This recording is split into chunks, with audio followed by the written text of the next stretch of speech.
up today with the general election just over 3 weeks away. Korea's main opposition party is still settling on which candidates to put forward.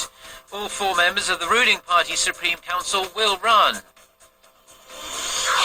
chief nuclear envoys of South Korea and the US are due for talks in Seoul on the latest round of sanctions on North Korea for its nuclear and missile provocations.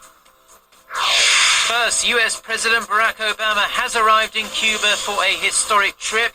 He'll meet with his Cuban counterpart Raul Castro during his 2-day stay. Stay tuned for these stories and more.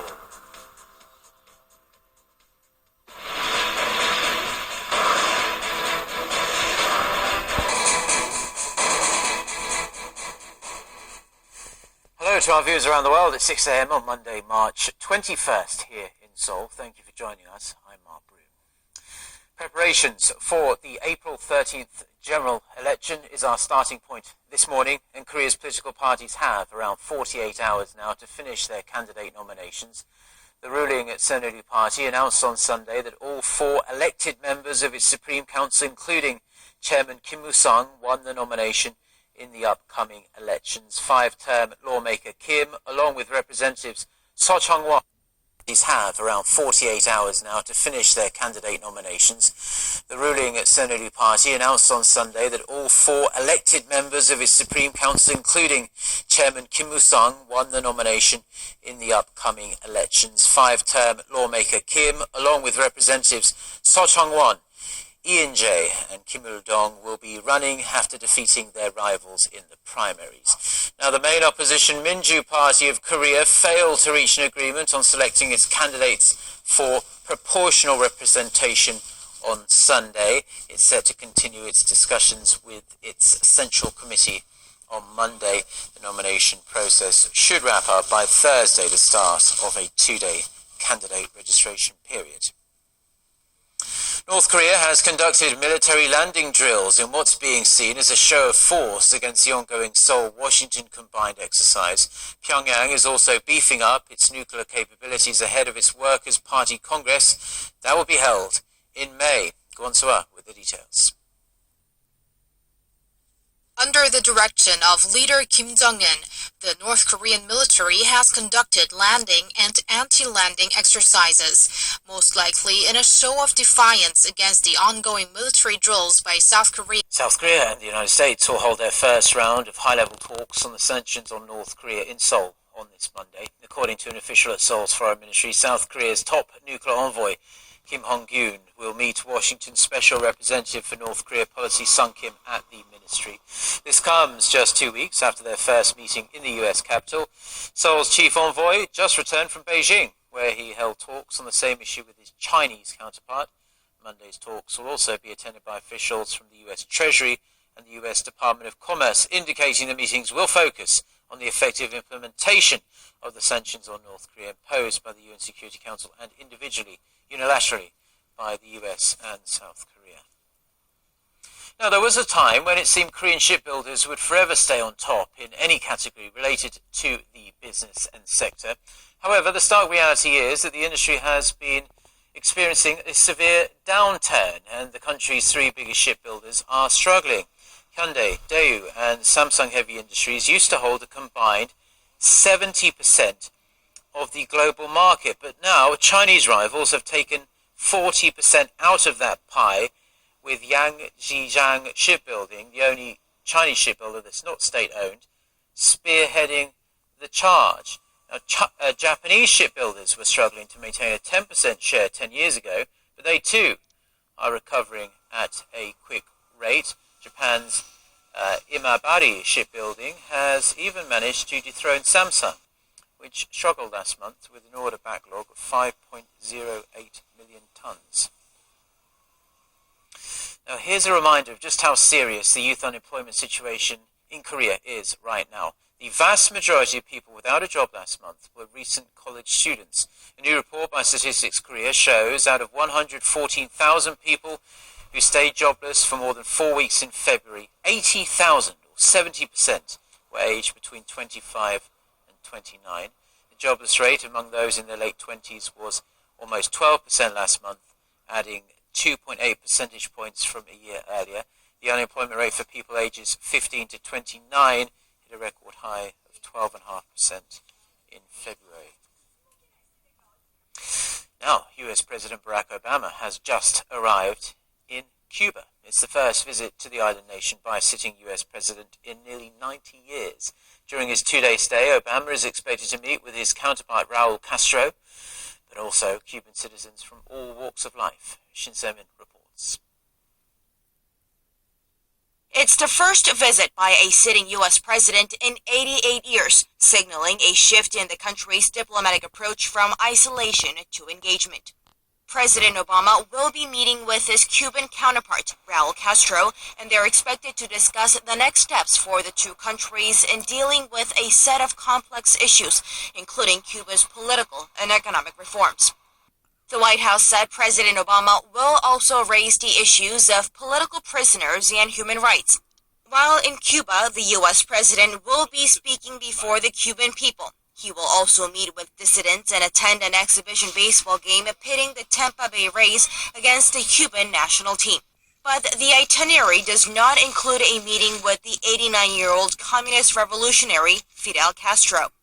The historic visit comes 15 months after the U.S. and Cuba announced a normalization of ties between the two countries after more than 50 years. Ahead of the trip, Obama had announced the U.S. would ease travel restrictions for U.S. citizens and restore Cuba's access to the international financial system. Furthermore, the U.S. airlines are expected to launch direct flights to the island later this year with up to 110 flights per day. The U.S. president's trip to the island nation, located just 140 kilometers off the southern tip of Florida, has been welcomed by world leaders and is raising expectations about the implications the visit will have on future generations. Shin Se-min, Arirang News. It's the first visit by a sitting U.S. president in 88 years, signaling a shift in the country's diplomatic approach from isolation to engagement. President Obama will be meeting with his Cuban counterpart, Raul Castro, and they're expected to discuss the next steps for the two countries in dealing with a set of complex issues, including Cuba's political and economic reforms. The White House said President Obama will also raise the issues of political prisoners and human rights. While in Cuba, the U.S. president will be speaking before the Cuban people. He will also meet with dissidents and attend an exhibition baseball game pitting the Tampa Bay Rays against the Cuban national team. But the itinerary does not include a meeting with the 89-year-old communist revolutionary Fidel Castro. The historic visit comes 15 months after the U.S. and Cuba announced a normalization of ties between the two countries after more than 50 years. Ahead of the trip, Obama had announced the U.S. would ease travel restrictions for U.S. citizens and restore Cuba's access to the international financial system. Furthermore, the U.S. airlines are expected to launch direct flights to the island later this year with up to 110 flights per day. The U.S. president's trip to the island nation, located just 140 kilometers off the southern tip of Florida, has been welcomed by world leaders and is raising expectations about the implications the visit will have on future generations. Shin Se-min, Arirang News. Now, terror suspect Salah Abdeslam could face trial in Paris, the very city where he planned to blow himself up. Reports say it looks likely he will be deported to France to face allegations of terrorist murder. Abdeslam is currently being interrogated by Belgian authorities. Prosecutors say he has already admitted that he wanted to commit a suicide bombing at Paris's main sporting stadium, but backed out. Abdeslam was detained following a raid on Friday in the Molenbeek neighbourhood of Brussels. He was among 5 suspects detained as part of that operation. Turkey says the Islamic State militant group was responsible for the suicide bombing in Istanbul on Saturday that killed 5 people and wounded 36. The country's interior minister said the bomber, who died in the attack, was from south-central Turkey and a member of ISIS. Officials say 5 other people have been detained over Saturday's bombing.